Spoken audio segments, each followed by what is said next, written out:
Yun po. May nakasulat po ba na sa bawat dako? Ayan ang nakasulat. Wala ba kayo sa Meron screen? po. Wala ba kayo sa TV? Tignan niyo po sa Meron TV po. niyo. Nasa screen po. Nasa screen po sa TV. Wala Pero po ba yung kayo sa bansang TV? Pilipinas, wala sa Biblia yun. Alam nyo, mister, baka ho kayo gusto lang ninyo makipagdiskusyon. Tawagin nyo yung pastor ninyo. Mayroon. Baguhin ko na lang yung tanong. Baguhin ko na lang. Magandang araw po sa inyong lahat. Ako po si Sir JR ng Usap-Usap University at mga ka-U3. Welcome po ulit sa ating pong regular show. It's always nice to be talking to you. Nice to be hearing from all of your comments mga ka-U3. And speaking of that, the last time po, meron po tayong ginawang voting kung ano ang gusto nyong episode for Thursday. And when we were shooting this, actually ngayon ay Thursday din po. Ang binoton nyo nga po, marami-rami po ang nagsabi na mas gusto nyo po ang related na Brother Eli episode sa panalangin.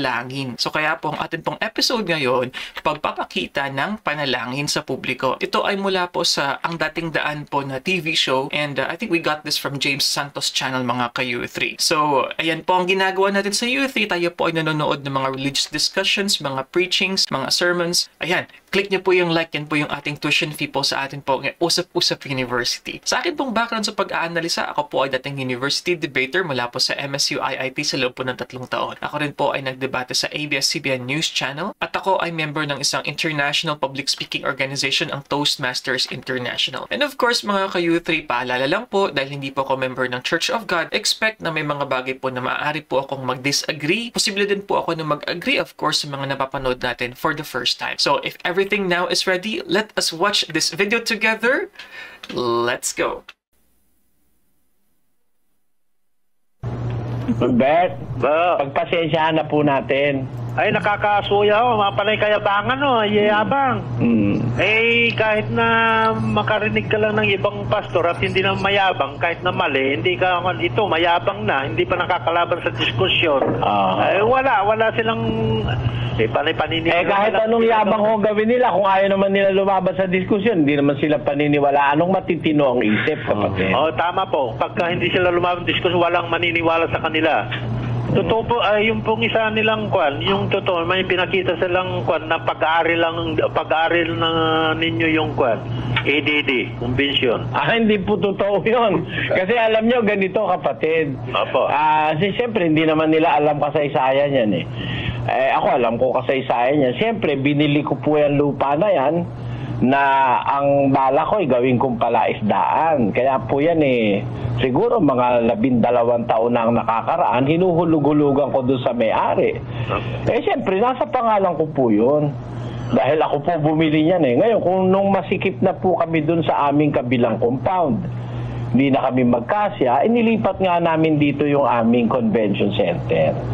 Hindi ko pa naman po tapos bayaran yan sa sa mga tao, siyempre. Kaya po, para makasiguro, yung pong mismong ama ni Brother Josel, yung pong nakikita niyong host natin, gumawa ng papelis yun, na ang papel na pinirmahan ko, lahat ng mga pag-aaring nasa pangalan ko ay ibinibigay ko sa samahan o sa iglesia. Kaya kung ako po'y mawawala, ang kamag-anak ko hindi pwedeng makialam. Ngayon, kahit nasa pangalan ko po yun, kapatid, meron namang dokumento na nagsasabing yun para sa iglesia. Kaya hindi po pwedeng yun baliktarin, kapatid. Ang katotohanan nun, yung tatay ni kapatid na Josel po, ang may hawak ng kasulatan na yan, na bago siya pumanaw, kapatid. Pero ngayon, para sabihin nilang sa akin yun, hindi po totoo dahil hindi nga ako gumagamit hindi ko nga ako pinagkakakitaan. Dahil ginagamit nga po ng samahan. May orphanage, meron tayo ritong ospital, may eskwela, meron po ritong rehabilitation center na itinatayo na naman. Tapos sasabihin daw sila daw, wala naman daw sa pangalan ng kanilang leader yung kanilang mayores. Wala nga. Ang irehistro naman yung corporation soul. Kanino? Batak nun. Di sa kanya. Ang corporation soul po kasi pag-aari at kontrolado ng isang tao Sabihin mang yan pag-aari ng Iglesia ni Cristo sinasabi, kaninong pasya, kaninong kapangyarihan, di nandun sa puno dahil yan ay corporation soul. Tandaan nyo, ang corporation soul o tao. Korporasyon unipersonal, kontrolado ng isang tao. Samantalang dito sa amin, tignan nyo yung rehistro namin. Dito, ang pag-aari po, kapatid,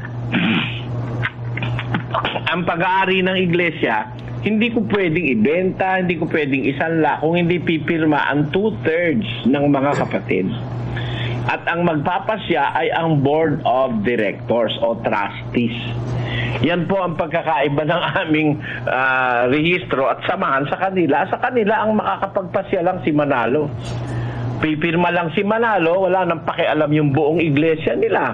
Okay, before we continue. So, ang title daw po nito is patungkol po sa panalangin. Pero ito initially, parang meron pa yatang caller, no? Si Mr. Bert Carino daw nga po rito. And ang topic siguro po is yung mga allegations about maybe property siguro ni Brother Eli. And isa din po sa mga napansin ko, no, before we continue here, is merong parang standard na image na naka-freeze dito. Kapag siguro dumudura, yun nga, nakita ko nga, ano, parang dumudura ng ganyan si Brother Eli, ini-insert nila yung picture na steady picture. Tapos binabalik lang po ulit agad nila doon po sa actual po na video feed. Ano po, so very interesting po sa akin yan. Kaya naalala ko po kasi yung issue po ng pagdudurado ko noon. I think it was the Investigador episode kung saan pati yan ay na-mention nga po sa isang investigative na TV program. But anyway, I'm expecting po siguro na after nitong caller na ito is magkakaroon nga po ng discussion about prayer, or ito po yata ay still at the height yata ng MCGI versus INC po na controversy. Sabihin pang pagkalawak-lawak yan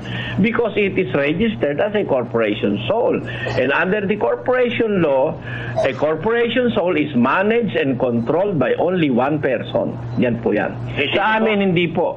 Sa amin po ay isang non-profit corporation na ang pag-aari nakalagay sa rehistro. Meron ba tayong rehistro sa studio? Pakita nyo nga dyan. Na ang pag-aari rito ay hindi pwedeng pagpasyahan ng nangangasiwa. Kung hindi sasang-ayon ang 2 sa 3 bahagi ng kabuuan ng active members ng organisasyon. Kaya po, mas malinis yung sa amin kaysa dun sa kanila na ipinagmamalaking. Wala raw kay Manalo yung pangalan. Wala nga kay Manalo yung pangalan ng titulo. Pero, ano naman, corporation sole naman. Kaya siya rin ang may control. Ayan, pakibasa mo nga yan, kapatid, na asan ba tayo dyan? That more than, hindi yan, yung, anong article yun? Ayan na. Hindi yan. Hindi daw yan. Ang atin pong... Yung tungkol sa properties and temporalities of the organization. Pakita nyo sa...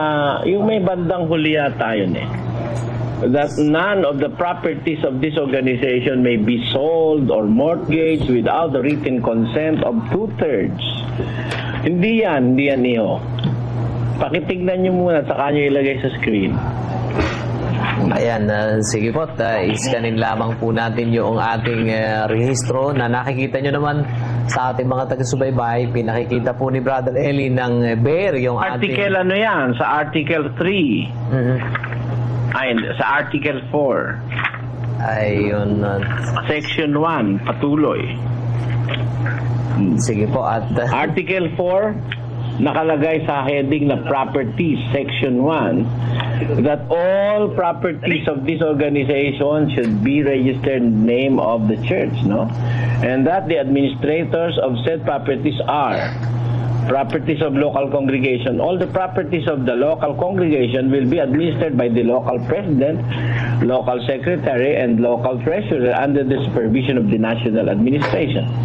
Properties of the national congregation. All properties acquired through the effort of the whole congregation shall be registered as properties of the national congregation, and the administrator will be the overall officials of the organizations.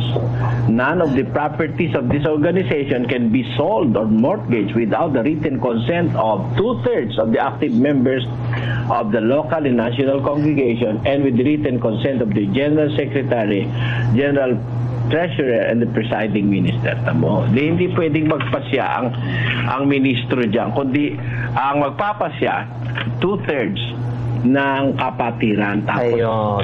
Ibig at saka sabihin po, lang pipirma yung mga ano. Kaya alam nyo, yung paninira na yan, wala akong kwenta yan.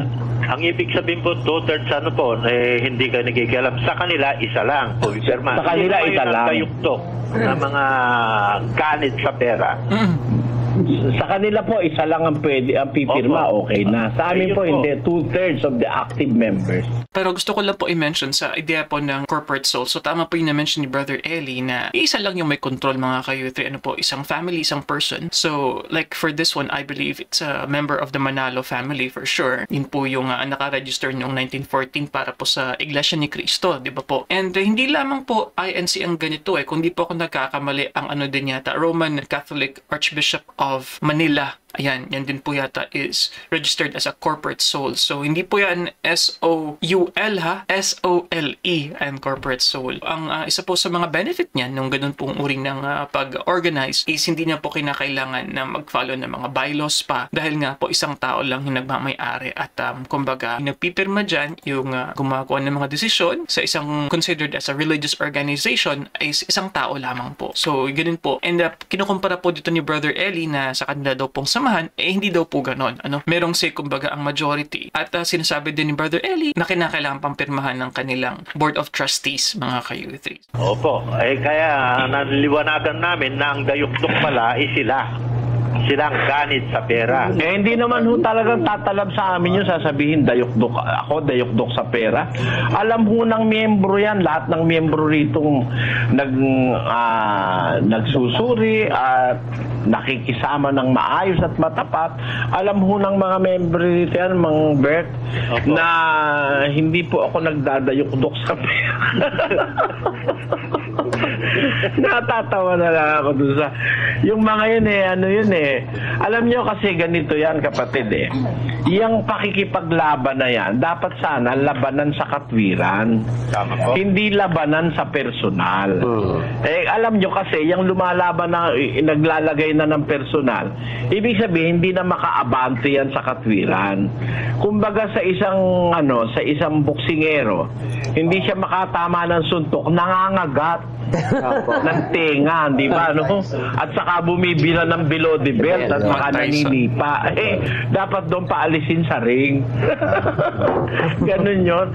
Pagka wala na, dispirado na, nangangagat na lang yung boksingero. Alam mo, yung ring, kaya nilagay doon, ang paglalaban doon, suntukan, di ba? Hindi kagatan. Pero pagka nangangagat ka na, dispirado ka na noon. Medyo alanganin nalagay mo. Ganun lang yung ginagawa ng mga ministro ng Iglesia ni Manalo. Na ang usapan, katwiran, dinadala sa personal, kapatid. Tama. Kaya nga sabi ko, nung sumagot ako, sino ba ang dayukdok sa pera? Ako o ang mga ministro ni Manalo? Nakapirma si Manalo doon sa kanyang circular na itinitiwalag yung mga ministro niya, na yung mga tiniwalag na yun, tinanggap uli yun, kapatid na Dani, ano? Totoo po yun. Na yun daw na memeki ng okay, yung mga ministro nila, na memeki ng okay para makakuha ng pera, kung bumali mahigit sa 2 doble ng dapat nilang balihin. Ayan, yan ay may petsang Hunyo 2, 1937. Pirmado ni Ginoong Felix Manalo mismo. Kung anong klaseng mga ministro ang kanyang mga kasama. Kaya para sabihin dayukdok ako sa pera, hindi totoo. Balik sa kanila yung sinasabi nila, yung mga ministro nila, dayukdok. Ayan, yung mga nakasulat dyan. Na hindi ako may sabi niya, kundi si Mr. Manalo. Ayun. Nakapirma siya dyan. At ang isa nga po hindi niya pinapapasok ni sa kapilya, yung Joaquin Balmores, na pagkaraan po ng ilang panahon ay naging debatista. Opo, debatista pa nga nila Ayan. Napatutunayan po ni Brother Eli. Nakikita natin yung sama ng loob ng ating mga kababayan na alam nilang winawalang yata tayo kasi kapatid na Willie. Ganun po. Brother. Opo. Brother Danny. Opo. pwede bang pakilagay na lang bago kayo mag-live, magla-live kayo. Tapos yung tanong lang ninyo kung lalaban sila ng diskusyon sa television kay Brother Eli. Yun ang sagutin nila. Hindi na lalaban. Gabi-gabi pakita lang doon sa TV, yun ang tanong ninyo. Para malaman nila kung sinong aral sa aral. Hindi na po lalaban yan, Mr. Carino. Kahit ano gawin nyo, tawasin nyo si Paul, di lalaban sa akin. Ang ibig kong sabihin, si Ramil dapat sana, yabang-yabang sa amin, di pa kayo pinanganganak, alam na namin ang sagot. Ramil para ba? Exhortation lang, hindi niya alam palang basahin. Gago ng na yun. Di ba, lumalaki naman lumalaki siya, kahit bansot sabi nyo, lumalaki siya, kaya lang pahalang. Maging nuno sa punso yun. At saka si Paul naman, yung mata niya na bababa na, papuntang lupa, na natapo na sa mata niya sa lupa.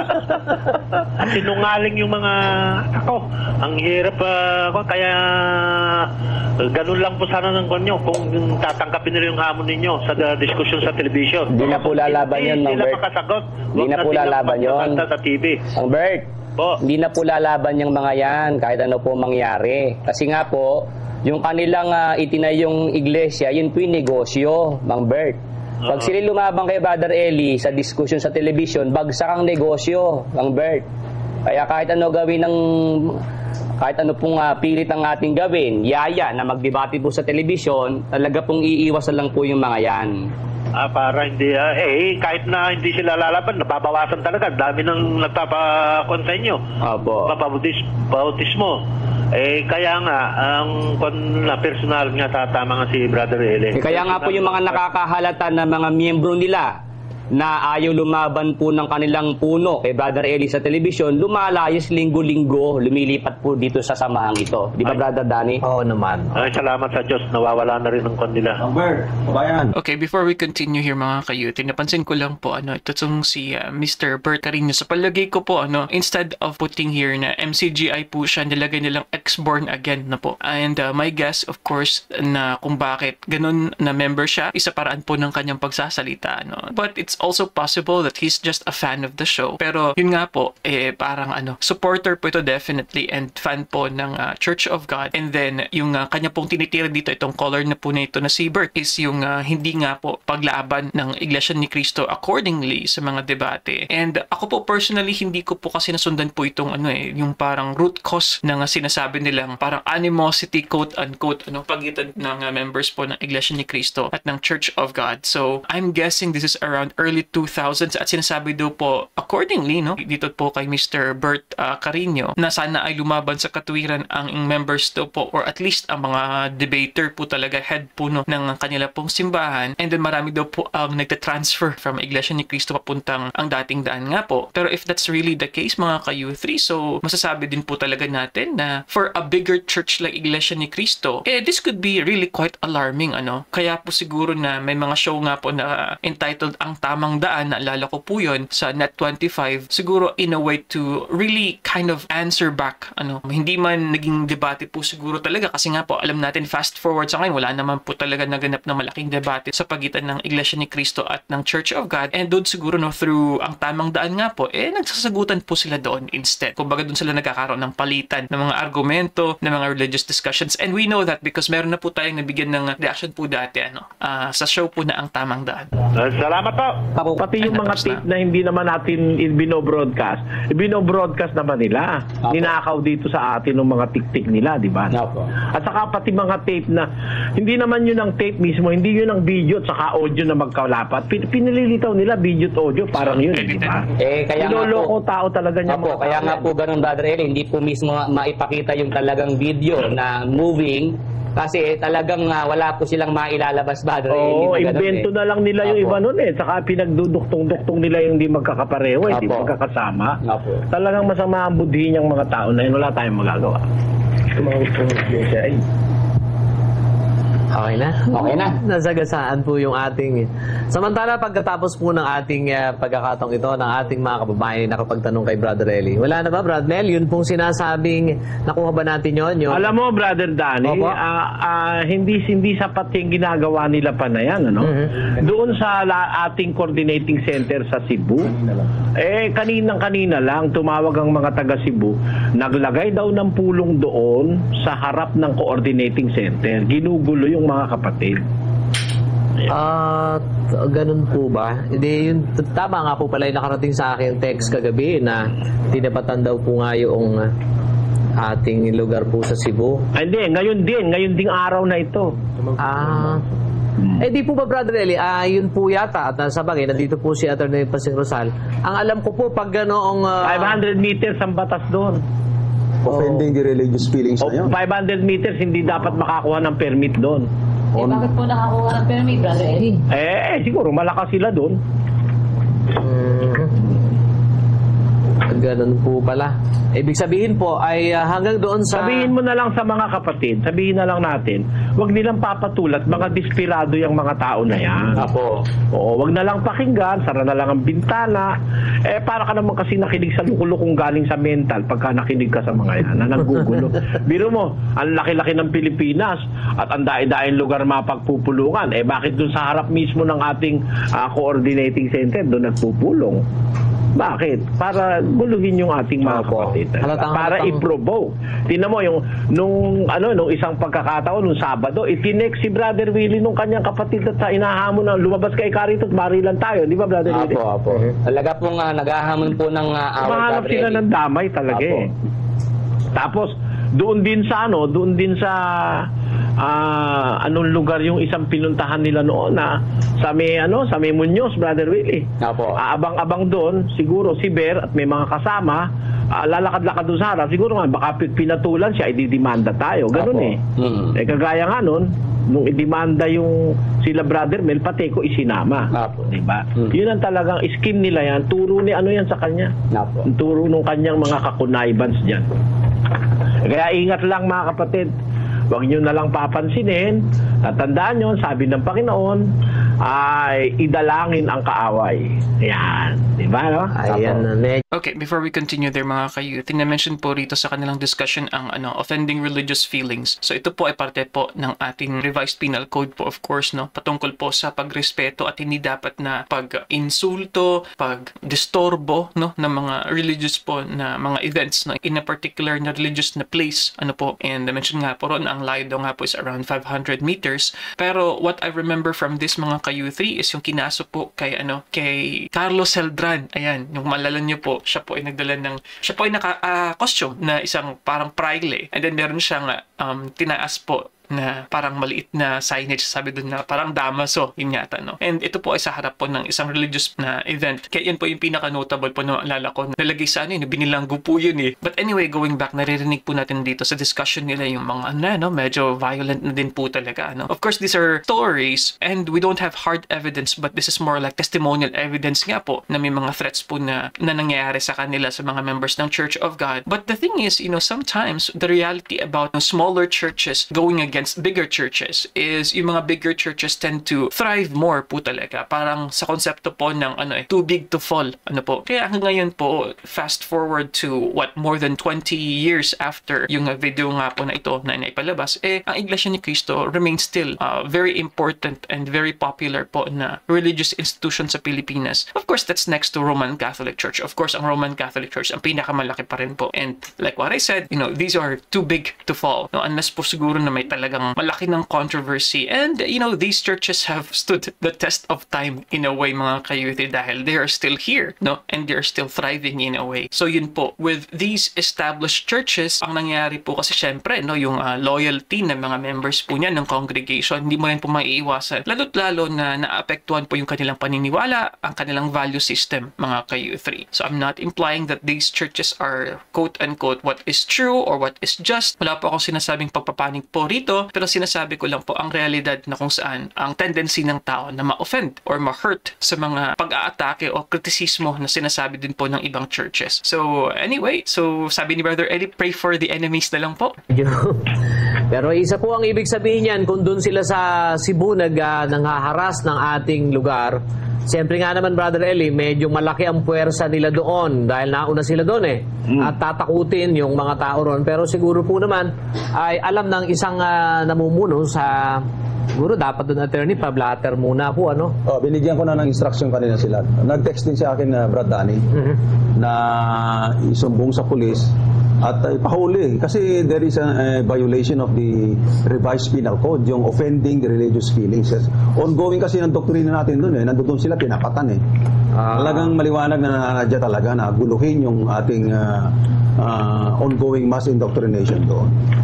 Ayun, yun ay hayagan pong pambabasto sa kapwa-tao kahit sino pa. Ibig sabihin lang nun, yun ang mga gawain ng mga hindi sibilisadong tao dahil sa ang gusto nun ay mabenta. Ano naman ang pagkakilala mo dun sa mga nagsasalita sa TV, sibilisado? Hindi nga po, Brother Eddie. Paano mo nang sasabihin sibilisado, this one's for you, dapat daw this stands for you. Alam mo, yung kanta, yung title ng concert yun, hindi naman yung ticket ang ibig sabihin dun, this one's for you. This one's for you. Wherever you are. Di ba meron pang kanta gano'n? Yun nga yung title nung sa concert. So, kat ba naman sabihin nung mal-edukado na yun na sana kasi sinabi niya, this stands for you. Ayan. Ay, nako. Wala ka na magagawa sa kalbo. Opo. Para ka sumabunod sa kalbo pag pinatulan mo lahat yung sinasabi niyo mga sinabunutan po natin yung kalbo ay mahuhubad ang kanyang wig na ipinipilit itago. Popogi points kasi. Ngayon, bago po natin iwan ito, ibig po namin ipakita sa inyo kaugnay nung sinasabi po nilang si Brother Eli Roy nangongopya sa Mormons. Pansinin niyo po ito at tingnan natin kung sinong nangongopya. Pasok po natin yan, Brad Mel.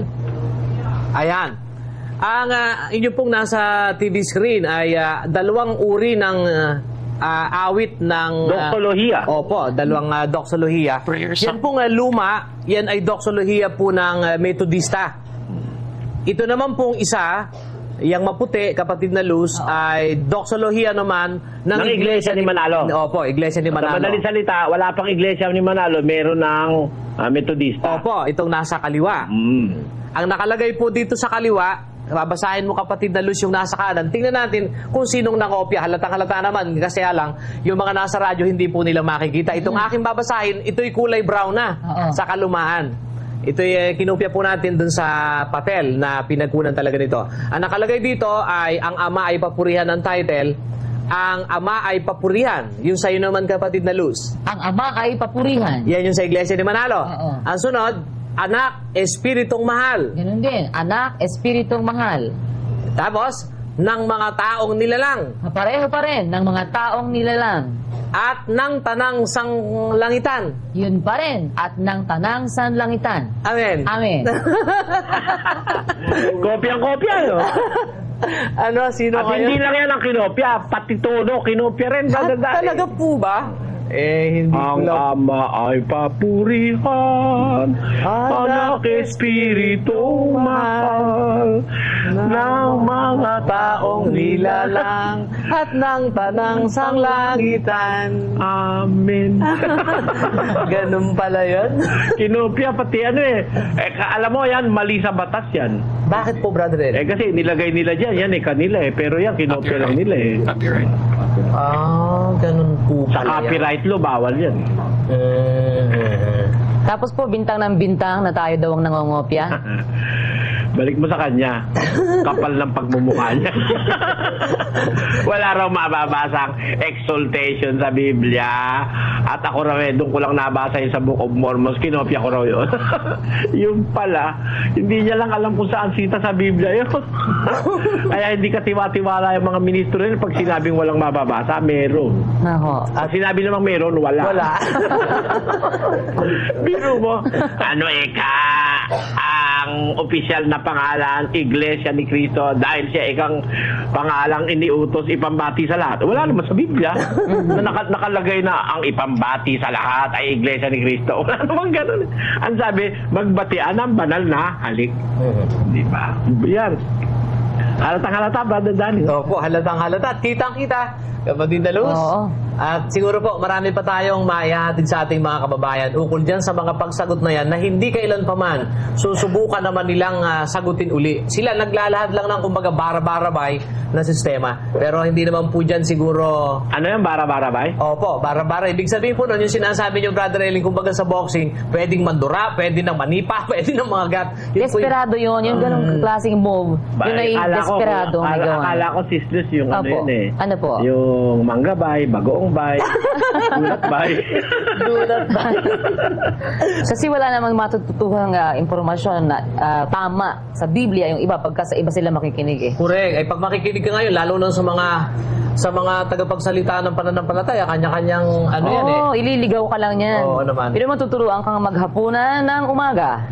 At tuturuan ka nila na ipambati ang pangalan. Ay, naku, katangahang malaki yan. Pagkatapos tuturuan ka nilang maghamon ng barilan.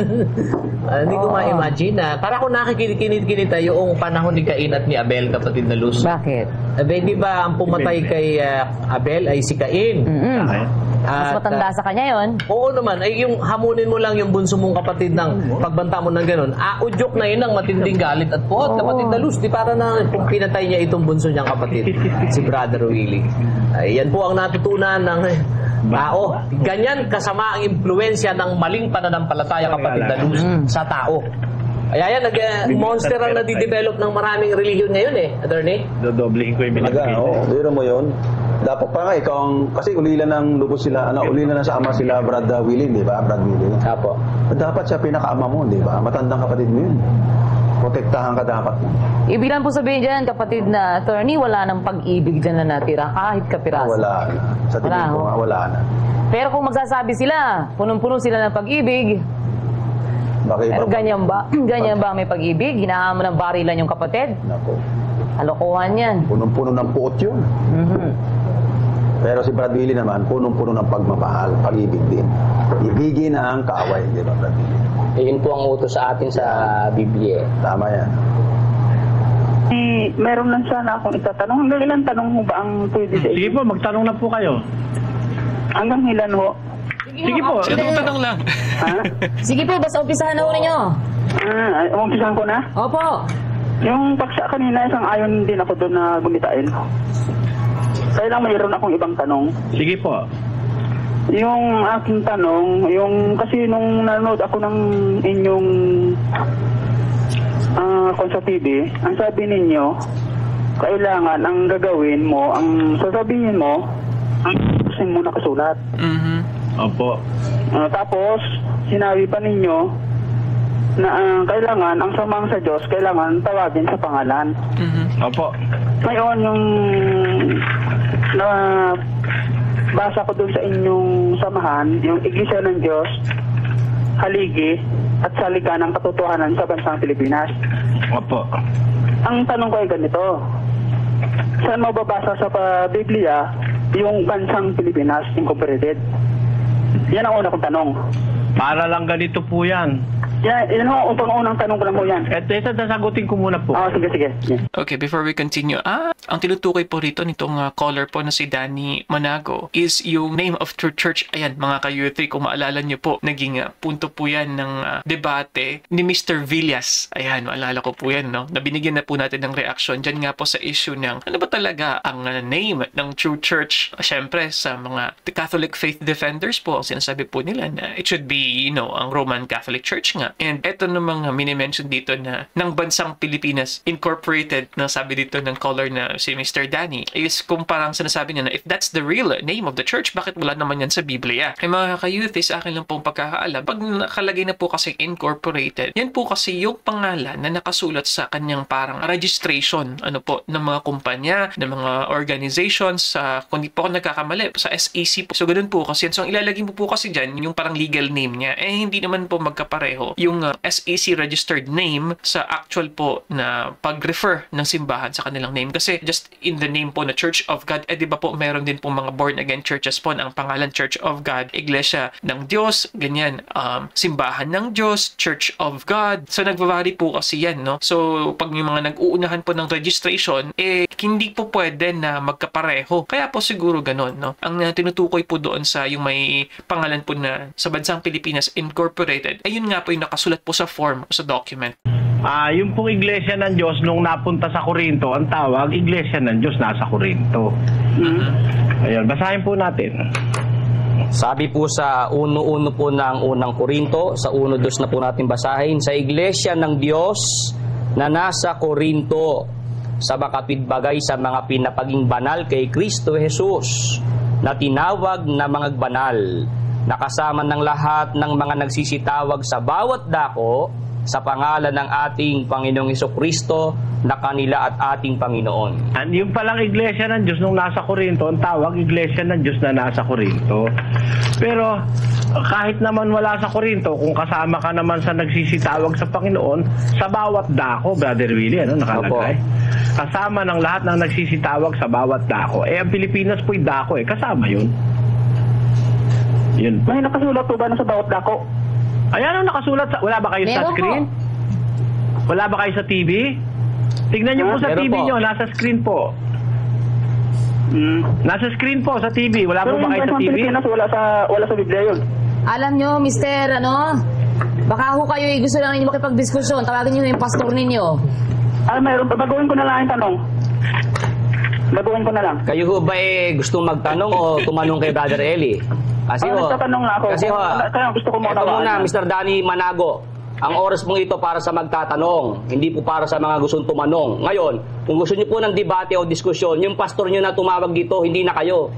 Para mas masaya ang usapan. Baguhin ko na lang ang tanong ko. Sige po, sige po.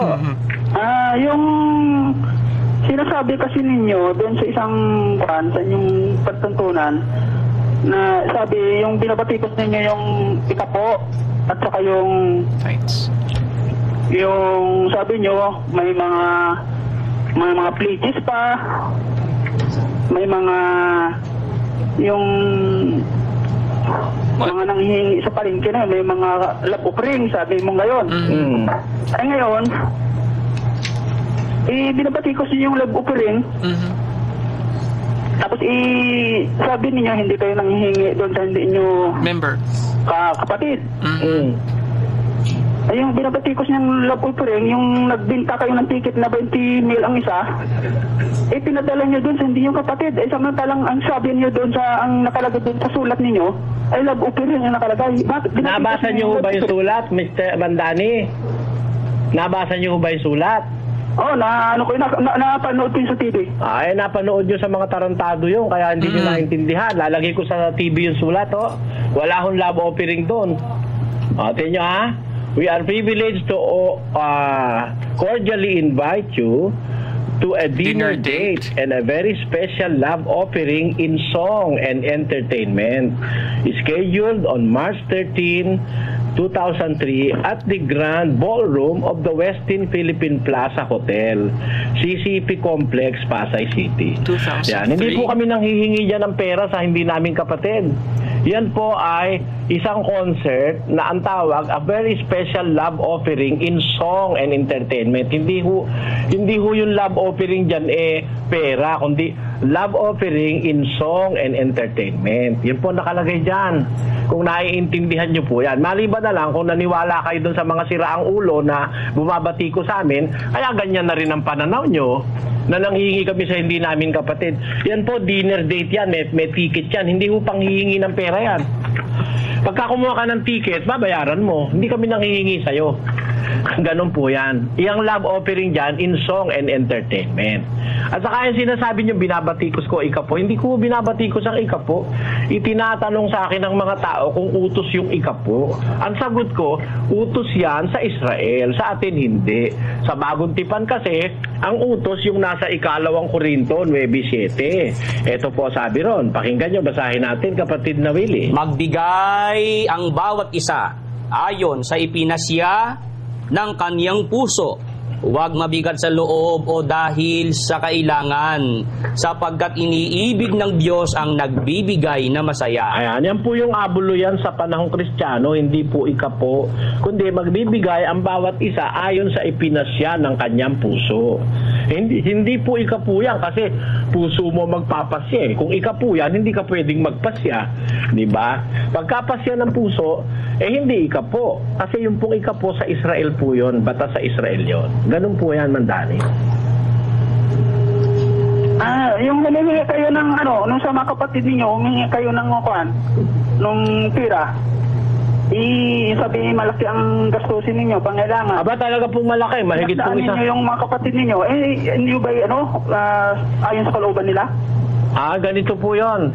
Yung pong sinasabi, pinakikita ng mga siraulo na humihingi kami na sa kapatid, yun po yun. Nagpapatayo po kami ng convention center noon. Isa pong building na malaki yon, mas malaki sa Araneta Coliseum. Ang hinihingi ko nga lang po ron, 20 million Ang nagastos ko po ron, mahigit 100 100 milyon lupa at saka tambak at saka yung pagtatayo. Ang hinihingi ko sa kapatiran, kung kulang kasi ako ng 20 milyon kasi po ako ay nagsanla ng ari-arian at nagbenta ako ng lupa para maumpisahan ko yon. Ngayon, nung wala na akong pera, naubos na, hihingi ako sa kanila. Total, sa gawain din naman po ng samahan yon. Kaya hihingi ka sa kanila. Hindi naman po ako nanghihingi sa iglesia ni Manalo.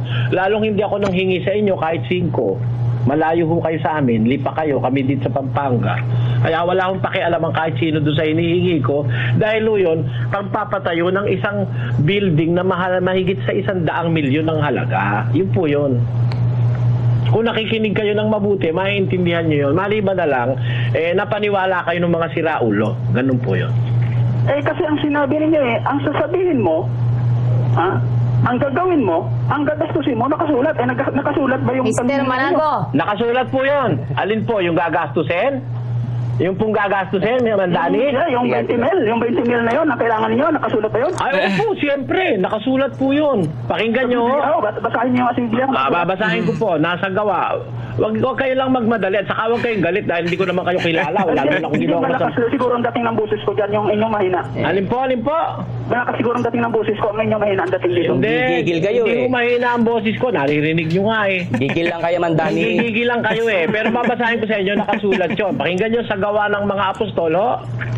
Ang sabi ay ganito, Brother Willie, yung ang kanilang pag-aari. Opo, Brother Willie. Ito po ang sinasabi dito po sa gawa, 2:44. At ang lahat ng mga nagsisampalataya ay nangagkakatipon at lahat nilang pag-aari ay sa kalahatan. Ayun, ang pag-aari ho ng mga sumasampalataya sa kalahatan. Kaya pagka tayo gagastos, dapat lahat gagastos. Pag-aari sa kalahatan, di ba? Kaya ang gagamit sila rin, dapat silang tumulong. Ayun po, kaya po ako nagpapatulong sa kanila dahil yung pag-aari na yun para sa lahat, hindi naman sa akin. Kung akin lang yun, hindi baling ako na lang ang gumastos.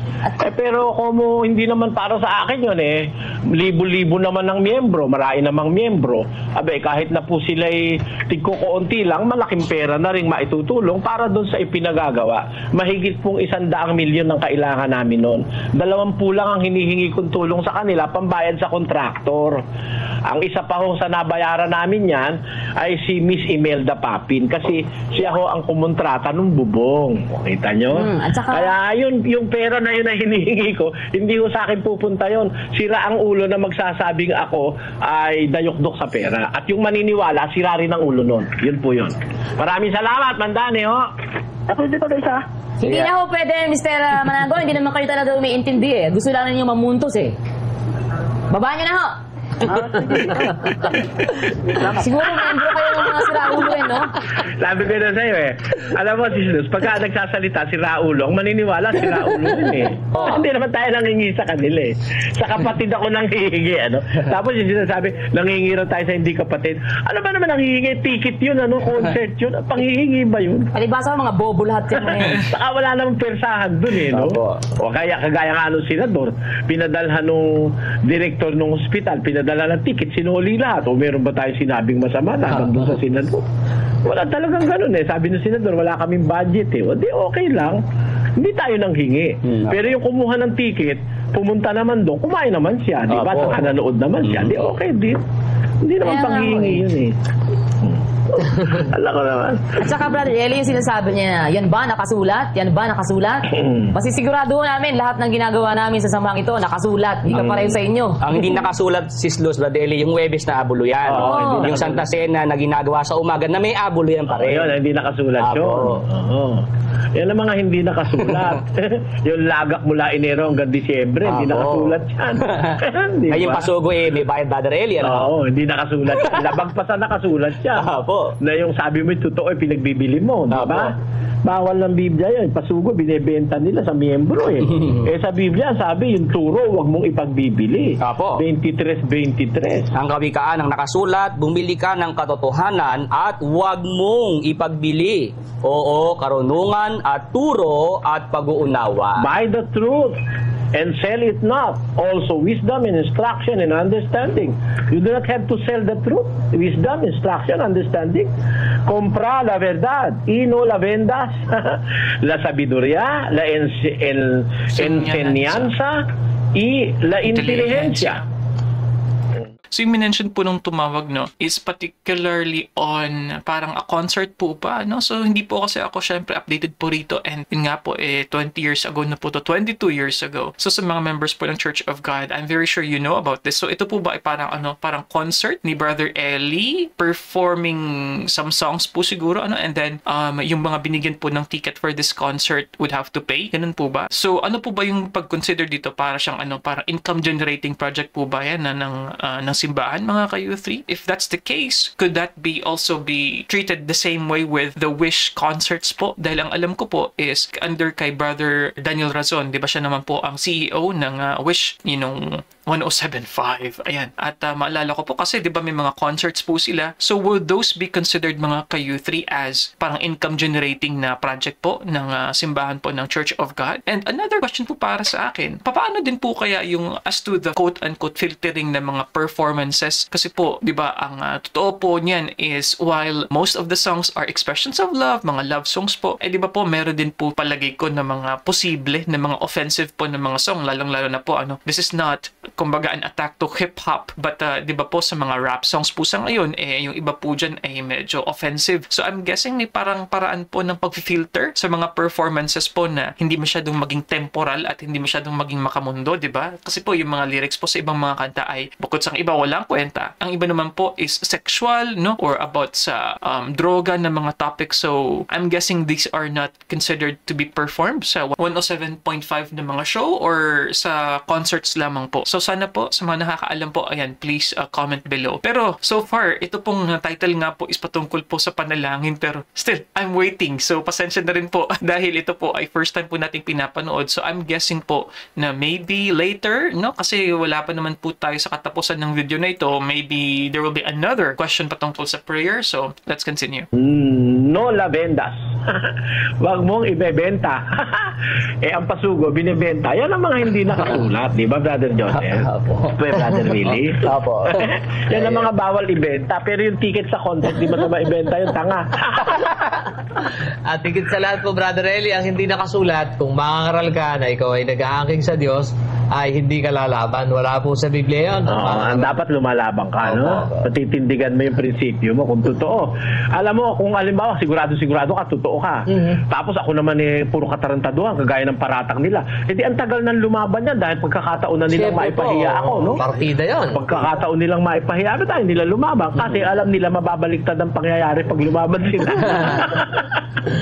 Ako, tutunay na samahan ako. Ba't ko naman itatago yung sarili ko, di ba? Opo, yan. Tayo, hindi tayo nagtatago sa harap ng television tayo nagsasalita, Brother Danny. Opo. Sila, kasi hindi sila makabiblia. Kasi kung makabiblia ka, sabi nga ni Pablo sa Roma 1:16, basa. Ito po sinasabi, sapagkat hindi ko ikinahihiya ang ebanghelyo, sapagkat siyang kapangyarihan ng Diyos sa ikaliligtas ng bawat sumasampalataya, unay sa Hudyo at gayon din sa Griego. For I am not ashamed of the gospel of Christ, For it is the power of God unto salvation to everyone that believeth, to the Jews first, and also to the Greek. Porque no me avergüenzo del Evangelio, porque es potencia de Dios para salud a todo aquel que cree, al judío primeramente y también al griego. Uling ekepin pikakarin ng Ebanghelyo. Aba, ba't nagkamali ako? Ekepin pikakarin ng Ebanghelyo, uling yang upaya ng Diyos, king kaligtasan ng balang meto nga maniwala. Mumuna king Hudyo, ayanti naman king Griego. Sa Cebuano naman, kay wala ko igakaulaw ang maayong balita. Kay kinimao ang gahom sa Dios alang sa kaluwasan sa matag-usa nga naggatoo sa Hudyo una sa tanan ug unya sa Grecianhon usab. Yan. Paano naman sa Ilocano? Christianhon. Tadyak iba ti ebanghelyo. Ta iso ti panakabalin ti Dios. Amiya paay iti panakaisakal. Attorney, tulungan mo nga. Ay, mga po, attorney. Salakan na itong dalmaysa mamati umuna ti Hudyo kenti met Griego. Paano yung panakaisalakan? Panakaisalakan. Itonggal. Panakaisalakan. Itonggal maysa. For each one. Yan. Mamati, to believe. First, umuna iti Hudyo, then Ken iti met Griego. Ayan. Ayan ang Ilocano. Genuine. Ayan talaga. Kaya mga kababayan dyan sa Ilocos, huwag kayo maniniwala dyan sa mga paninira. Maliwanag yan, nakalagay. Palibhasa po, Brother Eli, sa bagay, hindi natin sila nakakahiya naman talaga yung pananampalataya nila eh. Pero yung mga naman paghahaponanin ka umaga. Tapos pag utusan kang bumati ng banal na halik, pangalan pala. Pagkatapos, paniniwalaan mo pa rin na yung aeroplano, yung hinihila ng tangke. Tangke yung hinihila. Yan nga po eh. Kaya hindi nakakapagtaka na ikahiya nila at magtago sila sa salitang nagsusuri. At hindi nila sabihin nandun nilang relihiyon. Pagpasensyahan na natin. Kapatid Dalo, sige, pagpasensyahan ba? Kasi po, yung isa po ako sa napangaralan ng Iglesia ni Cristo. At yung magsasamba na sana ako. Pero doon lang ako na-discourage sa doktrina nila. Yung tungkol po sa kwan. Iba po yung pagtanggap nila kay Hesus Cristo. Opo. Yung hindi pangalan Diyos. nila, yung tungkol kay Hesus Cristo, isa Hindi lang Diyos. siyang kwan. Isang tao. Ordinaryong tao. Opo. Samantalang si Manalo, mas mataas pa kay Hesus Cristo. Anghel. Opo, parang anghel daw po. Isa siyang sugo na parang anghel. Yun lang pang hindi ko matanggap. Ngayon po ang tanong ko ganito, Brother Eli. Ano po kaya ang magiging ano pong maging parusa ng Diyos sa ganong tao na pinipilit nilang mangaral pero yung kapupuntahan pala ng tao hindi sa kaligtasan kundi sa kapahamakan. Nasa po yan? Nasa 17.5 ng Jeremias, kapatid. Pakinggan nyo, basahin nyo po sa screen. Pakibasa, Brother Willie. Ganito ang sabi ng Panginoon, sumpain ang tao na tumitiwala sa tao at ginagawang laman ang kanyang bisig at ang puso ay humihiwalay sa Panginoon. Alam nyo po, pagka sa tao ka nagtiwala, so kasumpa-sumpa ka pag nagtiwala ka sa tao tungkol sa kaligtasan. Sila lumalabas sabi nila, kinikilala nila si Kristo, tao lang pala si Kristo. Di lalabas delikado sila, kapatid, ang kalakapalaran nila. Sumpa po ng Diyos ang pupuntahan ng mga taong sa paglilingkod at paniniwala sa tao nagtitiwala. Kaya kawawa po naman. Brother Eli, isa pa po. Opo. At saka hindi po ba nagpapakita po ng pagiging hipokrita yung sa pagdarasal nila binabanggit po nila yung Panginoong Jesucristo tapos yun pala hindi naman sila naniniwala kay Jesucristo. Di po ba yun ay pagpapakita lamang ng isang pagiging hipokrita? Mismo yung pagdadasal nila ka-hipokritahan dahil ang sabi ni Kristo, pag mananalangin ka, huwag ka na magpapakita ng tao sila mismo sa harap ng camera nananalangin Di ba? Pakinggan niyo po sa Mateo. Basahin natin, Brother Will. Yan po'y nasa 6 at 5 ng Mateo. At pagka kayo ay nagsisidalangin, ay huwag kayong gaya ng mga mapagpaimbabaw. sapagkat iniibig nila ang magsidalangin ng patayo sa mga sinagoga at sa mga likuang daan upang sila'y makita ng mga tao. Katotohanang sinasabi ko sa inyo, tinanggap na nila ang sa kanila'y ganti. Yan pala'y gawain ng mga mapagpaimbabaw yan. Kung manalangin, nagpapakita sa tao eh. Apo. Yan sa mga sinagoga at saka sa likuang daan lang eh. Ayaw na ni Kristo, kapaimbabawan yan eh, pagpapaimbabaw. Sila hindi lang sa sinagoga at sa likuang daan eh. Sa television pa talagang pinakikita talaga sa tao. Tumatayo po talaga. Oo, tumatayo para makita. Ang sabi rito sa English, and when thou prayest, thou shalt not be as the hypocrites are, for they love to pray standing in the synagogues and in the corners of the streets, that they may be seen of men. Verily I say unto you, they have their reward. Y cuando oras, no seas como los hipócritas, porque ellos aman el orar en las sinagogas y en los cantones de las calles en pie, para ser vistos de los hombres. De cierto os digo que ya tienen su pago. Sa Kapampangan ang sabi, at nung manalangin ka, kasaan antiding magbanal-banalan, uling ila kapad daing makatalakad, at manalangin ka ring sinagogas, ampon ka ring sulok da ding dalan, bang akit do ding tao, ing katutuan sa sabyang ko kayo, tinggap da na ing karelang ablas. Sa Cebuano, paano yan, kapatid na teknisyan? Ug sa magaampo kamo, ayaw kamo panig-ingon sa mga maot, kay sila aron makita sila sa mga tao mahigugma sa pagampo nga mga magatindog sa sulod sa mga sinagoga ug diha sa mga likuanan sa kadalanan. Sa pagkatinuod magaingon ako kaninyo nga sila nakadawat na sa ilang balos. Yan. Paano naman yan sa Ilocano? Ken intono agkaragaya. Attorney sa Kalulo. Kanina po bumasa, attorney. Sige po, attorney. Intono agkararag kayon to, saan kay akas kadengi iti mangingisingpet. Kay suda ayatenda ti agkararag kadagiti sinagoga.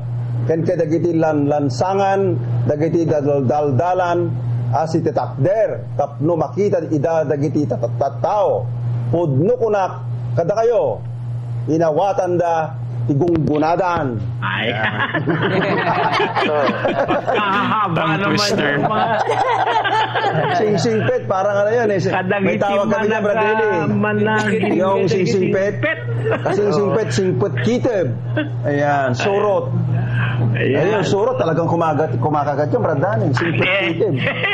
Di talagang mga mapagpaimbabaw pala yung nagpapakita sa pananalangin sa kapwa. Kaya ang sabi ni Kristo, kung itutuloy natin, Brother Willie, pagka-Kristiyano mananalangin, ano sabi ni Kristo? Tatapot ikaw, pagka ikaw ay mananalangin, pumasok ka sa iyong silid. At kung mailapat mo na ang iyong pinto, ay manalangin ka sa iyong ama na nasa lihim. At ang iyong ama na nakakakita sa lihim ay gagantihin ka. Ayan. But thou, when thou prayest, enter into thy closet. And when thou hast shut thy door, pray to the Father which is in secret. And thy Father which seeth in secret shall reward thee openly. Mas tú, cuando oras, entrate en tu cámara y cerrada tu puerta. Ora a tu Padre que está en secreto, y tu Padre que ve en secreto te recompensará en público. Camera chamber room. Susunod. Apan ikaw sa magaampo ka, sumulod ka sa imong lawak ug takpi ang pultahan ug magampo ka sa imong amahan nga anaa sa tago.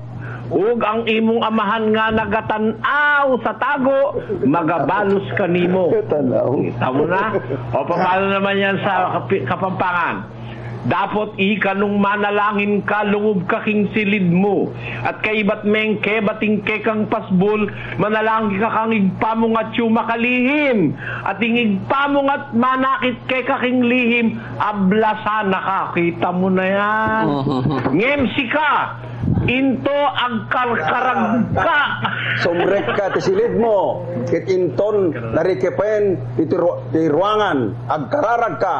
Kaya na ma'am, itinalimid, kahit ni ang ma'am, makakita, itinalimid, gunggunaan na kanto. Yan! Kailangan, huwag kang paparis dun sa mga nananalangin sa harap ng camera ng television at maninira sa kapwa. At kung ano-ano pagsasabihin, baliktad daw ang isip natin, tayo lang dayok-dok sa pera, tapos manalangin tayo. Kala mo mga banal tutar. Ayan po, pinapakita ko. Kita mo yung sinasabi ng Biblia, oh. Sabay, oh. Oh, yan ang mga mapagpaimbabaw eh. Pati sa pagtayo, Brother Eli, scripted pa rin. Pagtayo, Team Macder. Team Macder dan. Ayan, Team Macder. Ang kararagdan. Ayan. Yan ang mga nagpaparatang sa atin ng kung ano-anong kawalangyaan. Pero babayan, sila itong na singpet da. Kasi na singpet da, Bradeli. Para mabait. Ay, nako. Abambain! Ay, kaka-city miyembro ng awanbay na ministro. Ano na ang pagmumukha niya, no? Nananalangin nila, nagpapaibabaw pa rin. Good evening po. Opo. Magandang gabi po. Nakakatuwa sa inyo kasi sa inyo ay sinasagot nyo yung mga pinaparating nila sa inyo, pero sila ayaw nilang sagutin. Isa nga pong pinarating nila sa inyo, sabi nila makapagpakita lang kayo ng isang titulo na nakapangalan sa kanilang sugo o kaya kay isang sa Manalo yung anak, talo na raw sila. Titulo kasi sa inyo rin nakapangalan kay Brother Eli yung... Aba, ba't kailangan pang ipangalan doon kay Manalo? Corporation Soul yun. Hindi ba? Alam mo, hindi titulo nakapangalan kay Manalo, kapatid. Yung buong iglesia nila nakapangalan kay Manalo. Pag nakalagay doon, nakalagay executive minister. Siyang executive eh. Pagka Corporation Soul, ayan, tao lang. Conversion of the society known as Iglesia ni Cristo into a corporation soul. Aba, dati pala po, Brother Eli, hindi naman ganun ang kanilang samahan. Oo, pero nung malaki na ang Bienes, ginawa ng corporation soul. Opo, kinonvert nila. Kaya alam mo, yan ang mapanganib, corporation soul. Hindi mo kailangan ipangalan kay Manalo property niyan. Pagka corporation soul, ang may control niyan, ang pamilya Manalo. Ayun. Akala ba makakasingit si Ramos diyan? Kahit pa paano, di pwede sumingit yung general evangelist nila dyan eh, sa disposition ng property. Walang pakialam ang kahit na sino dyan, pamilya ni Manalo lang. Sino naman ang maglalagay pa ng pangalan kay Manalo niya? Lahat ng yan siya may control. At saka alam mo, Brother Danny, kapatid na attorney, irrelevant yun eh. Alam mo kung ba't irrelevant yun? Eto, pwede mo namang itago ang kayamanan mo, ipangalan mo sa iba eh. Correct. O, di ba? It doesn't mean na kung walang nasa pangalan mo, ay wala ka ng pag-aari. Ha? At saka kung hindi totoo, yung sinasabi nung magazine na bilyonaryo si Manalo, ba't hindi nila yun i-kinorek? Opo, dapat kinontesta nila yun. Yan ang ibig ko sabihin. Okay, just to follow up there on what Brother Eli mentioned, mga kayuti, patungkol sa yung kayamanan ng isang tao na bilyonaryo nga po, allegedly. So, the thing about religious leaders po kasi, unlike po sa public officials, kasi naalala ko pa may mga nag-comment po dati na dapat daw sinisiwalat yung net worth. They could choose if they really wanted to, mga kayuti, Pero yun nga po, hindi sila duty-bound na gawin yan dahil hindi naman po sila public officials. Kumbaga, pwede lang gawin, siguro, with the clamor na lang po ng kanilang flock, ng congregation na talagang gustong-gusto nila na ipakita o malaman yung kayamanan ng kanilang leader, then probably the leader would be doing that. But in general po, publicly, protektado naman po na hindi po sila duty-bound na gawin yan. So yung mga pag-release ng SALN, mga ka-U3, yan po ay para lang po sa mga public officials natin. Ano po? Kaya alam nyo, kami sumasagot lang naman dahil sila nag-uumpisa eh. Sila naman na nag-umpisa ng lahat na ito eh. Pero para sabihin, ako raw ang bilyonaryo, Imposibleng bilyonaryo ko. Marami nga akong utang no? Sabi nyo nga marami akong utang Eh yun nga, Brother Paano Eli. ko naging bilyonaryo nun? Kasi daw po, may nakapangalan daw po sa inyong titulo. Kaya ganun. Hindi. Yung nakapangalan sa akin sa iglesia yon. Opo. At kaya nakapangalan sa akin yun, ako original na may-ari at bumili nun. Totoo po yun. Ibinigay niyo po yun sa iglesia. Ang katunayan, Sister Luz, Opo. yung isang binilang ko, iglesia ni Manalo. Opo. At tanungin nila kung bayad na. Siyempre, sa akin muna nakapangalan dahil hindi pa bayad eh. Opo. Tanungin nila yung kanilang kapatid. Mabait naman yung kaibigan ko yun eh. Doon ko binili. May kulang pa nga ako ng mahigit 1 milyon eh, Sister Luz eh. Opo. Siyempre, inuhulug-hulugan ko lang. Inumpisahan ko naman talaga sa hulugan yung mga Ayun. Kaya mabait yun. Ano yun, hindi sumasamba.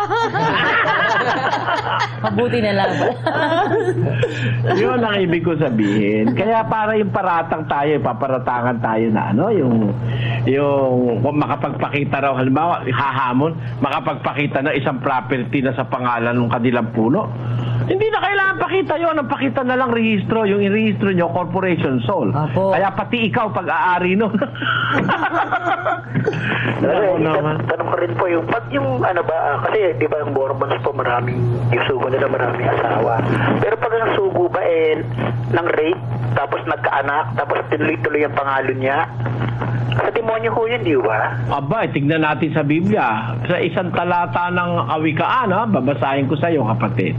Sa 6. Ito po sinasabi sa 6:32. Siyang nagkakamit ng pangangalo niya sa isang babae ay walang bait.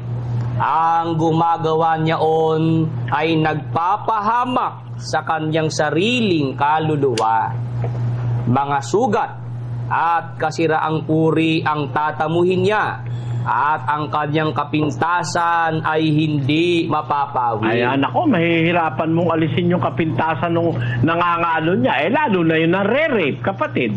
Opo, sana po yung nasiya ng Romy Espanyol mailahad na kung sino talaga yung sinasabi niya na palagi ko meron kayong sulit niyan. Meron kaming dokumento, hawak namin yun. Opo, miski po yung pagtatapat nung nanay niya kay Caro Umi kung sino talaga ang kanyang ama. Di pag sugo yun, demonyo na kagad po yun. Sabi naman kasi sa Biblia, yung nangangalo niya, hindi ko sinugo eh. Basahin natin yun sa Jeremias. Sabi po sa 23:14-21, Jeremias, sa mga propeta ng Jerusalem naman ay nakita ko ang kakilakilabot na bagay. Sila'y nangangalo niya. Ayan, yung mga nangangalo niya, yung ba, sugo ba yun, Brother Willie? 21, hindi ko sinugo ang mga propetang ito. Kita mo, pagka nangangalo niya, narapatan ng pangangalo niya, hindi sugo yun. Lalo na kung nare-rape, di ba? Opo. Pati po yung pumapatay, kagaya nila, pinatay nila yung 5 estudyante doon sa kapilya nila. Sa demonyo rin po yan, di ba? Ayan, at si demonyo yung mamamatay tao, sabi nun sa 8:44 ng Juan, pakinggan mo. Ang nakasulat, kayo'y sa inyong amang diablo, at ang mga nais ng inyong ama ang ibig ninyong gawin. Siya'y isang mamamatay tao, buhat pa ng una, at hindi nananatili sa katotohanan, sapagkat walang katotohanan sa kanya. Pagka nagsasalita siya ng kasinungalingan, ay nagsasalita siya ng saganang kanya, sapagkat siya isang sinungaling at ama nito. Yan. Kaya si Satanas, ama ng mga sinungaling, ama ng mga mamamatay tao. Kaya pagka nasama ka dyan, magiging mamamatay tao ka na rin. Pagka nakaugnay ka kay Satanas. Saka may desisyon na po korte yan tungkol dyan, di ba talaga nangyari po yun sa Santa Ana, sa lokal na sa Santa Ana, Iglesia ni Cristo. Alam ni attorney yun eh. Attorney, alam niyo ba yun? Kuan kapatid, Supreme Court Report Annotated. At yun ang tawag doon sa aming mga abogado, ponente, yung gumawa ng decision, concurred in by other justices, si Chief Justice Hilario Davide Jr. Gusto mo, bigyan ka namin ng kopya? Opo. Yan o ba, attorney, yung pinatay sa loob ng kapilya? Opo. Grabe po. At ang nagdepensa niyan, yung magaling nilang abogado, kilalang kilala. Pero natalo. Opo. Dahil talagang matibay ang ebidensya, talagang pinatay nila yung mga 5 estudyante ng PUP ba yun, attorney? Opo, nakalagay pa nga doon, acknowledge yung brilliant cross-examination ng kanilang abogado. Despite of that, talagang nakumbik. Nakumbik sa RTC. Then, siyempre, automatic appeal doon sa Supreme Court.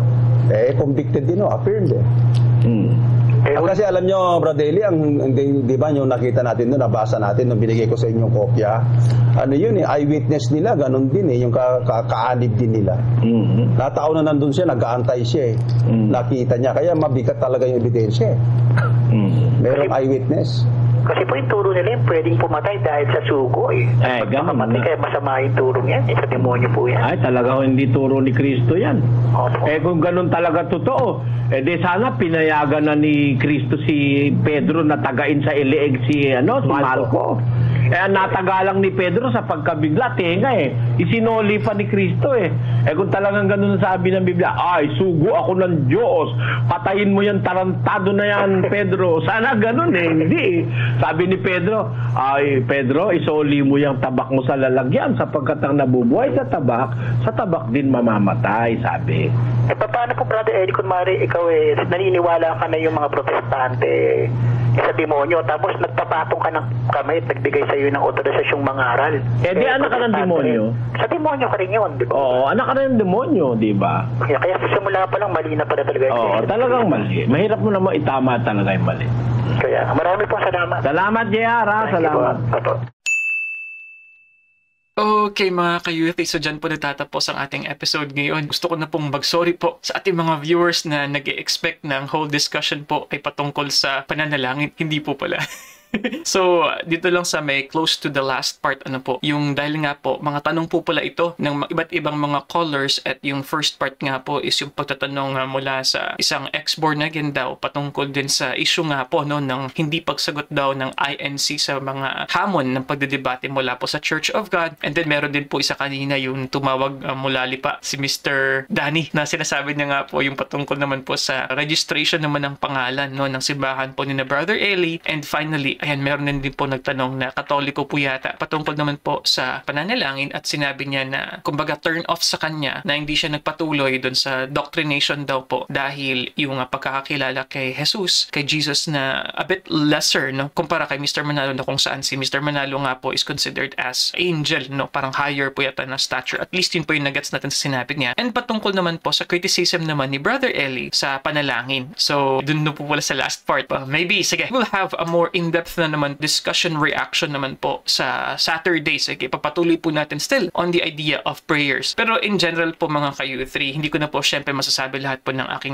observations dahil I was doing it in real time. Nakita niyo naman po. Pero gusto ko lang po i-mention dito na talaga pong early 2000, so ito around 2003, nakita natin kanina. Probably this is like the peak ng kumbaga iringan sa pagitan po ng Church of God and ng Iglesia ni Cristo. And yun nga, may mga shows po na ang tamang daan versus ang dating daan. And then may mga sagutan na nangyari and some kind of quote-unquote threat. Pero I'm guessing that this goes both ways. I am guessing na mula po sa Iglesia ni Cristo is probably meron ding mga threats na according sa kanilang side na ginagawa ang members ng Church of God. Because here in this show, members of Church of God are saying na may mga threats din po sila na natatanggap mula naman po sa Iglesia ni Cristo, mga ka-U3. So dahil hindi po ako ganun ka-updated po ng mga panahon na ito, high school pa lang po kasi ako, 22 years ago, sana po ay ma-comment po ninyo sa mga members po ng Church of God. What do you think about this kind of very heated na palitan ng panahon na ito, early 2000s? And do you think there's a change of strategy, mga ka-U3, sa pamunuan and sa mga instructions na binibigay po mula po sa Church of God? Dahil ang alam ko po, di ba discouraged na nga po mga pagdedebate sa panahon po ngayon. And I'm guessing, of course, also na you cannot be aggressive in attacking a particular religion. So yan po yung hula ko sa perspective at instructions po ngayon. Tama po ba? Dahil wala naman pong show na ganito na, itong ang dating daan na show like this with this format, attacking and exposing different religions, mga ka-U3. And same thing, sa mga members din po ng Iglesia ni Cristo. What made you stay?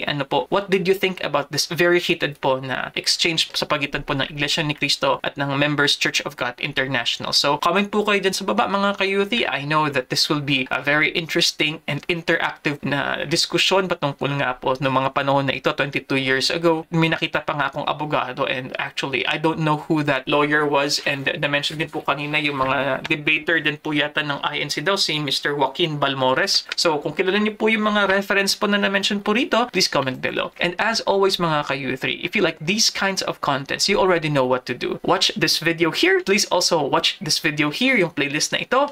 And kung hindi ka pa parte ng ating U3 community, please click subscribe. And I'll see you guys next time. Peace. Bye-bye.